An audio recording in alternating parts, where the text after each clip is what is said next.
Hi friends, మీరు కంప్లీట్గా హెల్తీగా ఉండాలని ఆలోచిస్తున్నారు అంటే నేను చెప్పిన కొన్ని చిట్కాలు మాత్రం పాటించండి. డెఫినెట్గా you will become healthy.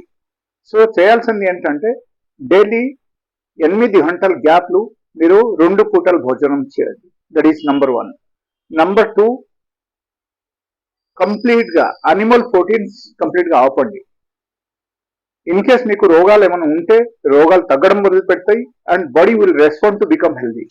Okay, and apart from that మీరు మినిమం 500 to 600 గ్రామ్ ఫ్రూట్స్ తినండి అండ్ డైలీ బేసిస్లో తినండి. అండ్ 2 పూటలు భోజనం చేయండి. ఆ 2 పూటల భోజనం మధ్యలో 8 గంటలు గ్యాప్ ఉంచండి. మినిమం 8 గంటలు గ్యాప్ ఉండాలి. ఇది మాత్రం చేసి చూడండి, definitely you will become healthy. Apart from that ఒకటి యాడ్ చేయడం ఏంటంటే at least 40 minutes to 1 hour exercise. It may be walking.